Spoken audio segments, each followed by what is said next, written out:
Oh, yes, we are on. Okay.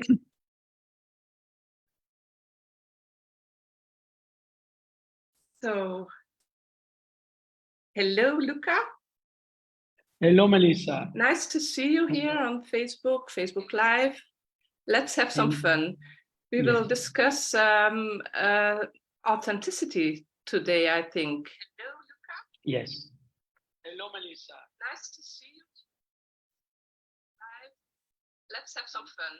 We will discuss I think you've got the volume up on the phone. Yeah, right. There's something going wrong. No, just put all the volume down on the phone. Okay. That's all you have to do. Completely down. Okay.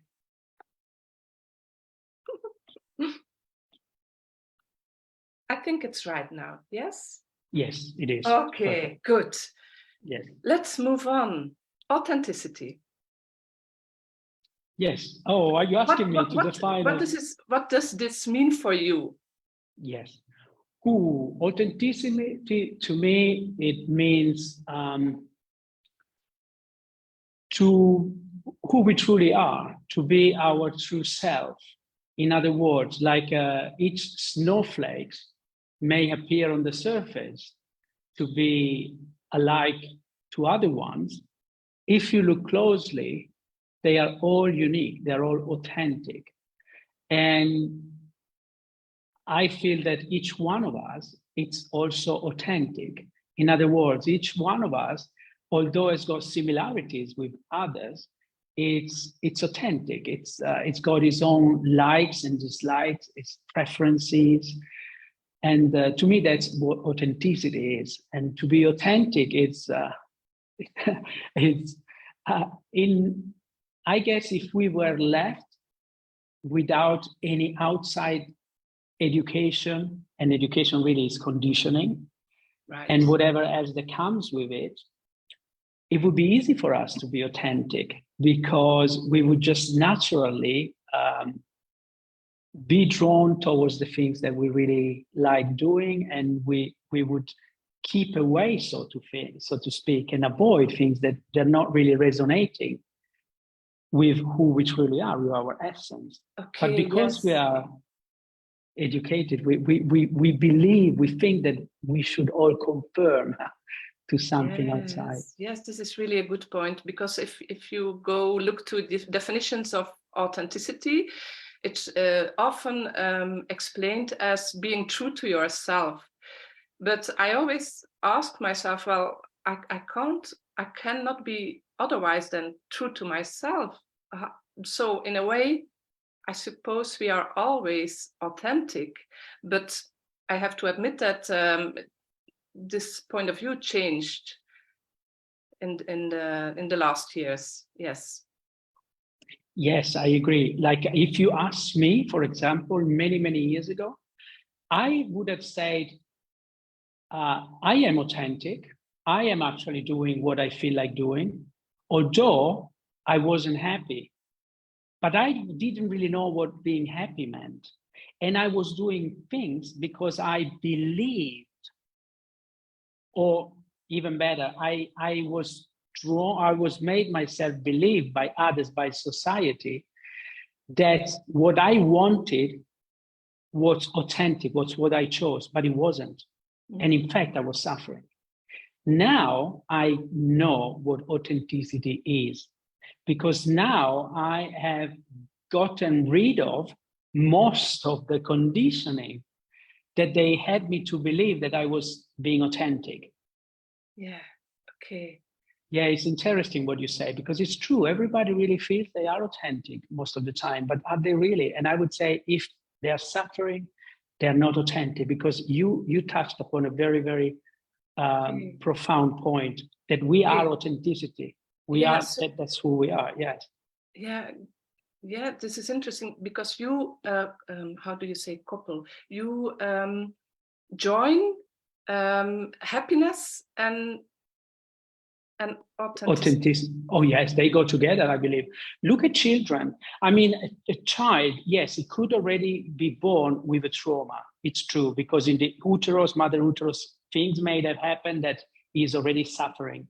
But apart from some pre-born traumas, almost every child, if he or she is born into a quite well-adjusted and comfortable environment, is nothing but joy, really. It's just happiness. It's unconditional love.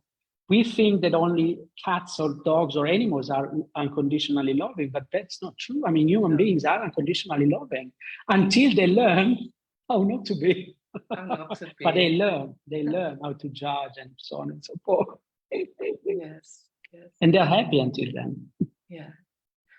So how did you change your point of view? Oh, very good question.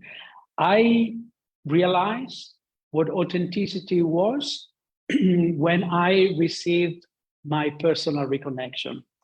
Or in other words, when I got in contact with the reconnective healing frequencies. And yes, that's when during the seminar, and then the same week I had my personal reconnection. So I couldn't really tell you if it was one or the other, but to cut a long story short, when I got in contact with the reconnective healing frequencies, which it's not a coincidence that they're called reconnective frequencies, I really got a sense of what my authenticity was. Because after I received my personal reconnection, it was so obvious for me and so powerful how I was drawn towards things that I personally was really drawn to, that I really was passionate for. And I was becoming more and more intolerant toward things that I was doing because of personal conditioning. That was very clear to me. So that's when I realized, whoa, I haven't really been authentic. Yes. Like I thought I was. Yeah. And what about you? It's pretty much the same for me. Once reconnective healing came into my life, for me it was a simple reconnective healing session. Things started to change quickly, and I could suddenly understand the signals. I could read the signals that I was ignoring for years. The signals of like frustration or things that are not going smoothly, or unhappiness, or a body pain, and still now it's becoming in an acceleration. But still now I can feel when I say something to please someone or to fit in a group, in a meeting. And, sometimes you're in a group of people with hierarchic structure. And sometimes I feel small still. But I can feel it, and I can easily step back and I can feel when I'm not authentic in this way. So for me, authenticity is really not something we should chase or we should wanting to be, because we already are in a way. But for me, it's really something helpful to notice and to use as a healing tool in a way. Yes, I totally agree. As you say, it's not something we need to look for or to strive for, because there's nothing we have to become. It's just who we truly are. So if anything, it's just a question, a matter of getting rid of that solar structure that prevents us to be authentic, which is like you say, the fear of being judged. People say the biggest fear for human beings is the fear of death and the fear of public speaking. I agree in a way, but I think, public speaking is a derivative of the same fear, which I think the biggest fear that human beings always face is the fear of judgment. If we weren't fearful of outside judgment, I truly believe we would all be authentic. We would just always live at ease. But we don't. I mean, nowadays, I do live a life of inner peace compared to many years ago. When I remember, as soon as I was waking up in the morning, I would, like, for example, today I would have been thinking, oh gosh, today I have the live with Lisa. What am I going to wear? What am I going to think? What am I going to say? Blah, blah, blah, blah. Oh my gosh. And even before I step out of bed, I'm already stressed. Yeah. Can I just point out that your t-shirt is just perfect? Thank you very much. Yeah, you know what? It's actually, actually Guglielmo gave me this t-shirt when I went to teach with him in Chiasso. Okay. The Reconnective Healing seminar. Yeah, I love this t-shirt. Yeah. So yeah, I'm really enjoying this talk. It's given me a lot of perspective in a way that we should never think of ourselves as not enough or not finished or all these kind of things that are limiting us. So yes. I just wanted to say maybe that we will repeat this kind of talks on Facebook in the coming weeks. And maybe if you guys who are listening to us now or later on have a topic that you would like to discuss with us, just let us know. We'll see how it goes. And I think we will meet soon in real life. In London for the training program. I'm really looking forward, but tell us a bit more, Luca.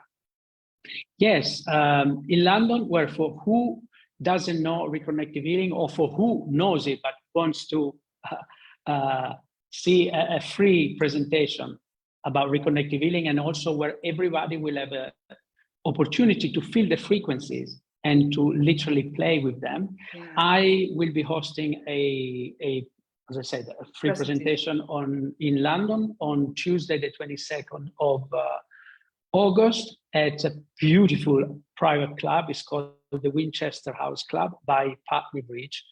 So if anybody's interested, look on my Facebook page and you're gonna see all the details. And then the 9th and 10th of September in London again, we will be having, and you will be there as well, we will be teaching a Reconnective Healing seminar where, for who is interested, you can become a Reconnective Healing practitioner. Yeah. And it's important to point out also that people can come to this course for themselves as well, because every participant is experiencing a lot of change, a lot of options, new things that are getting clarity.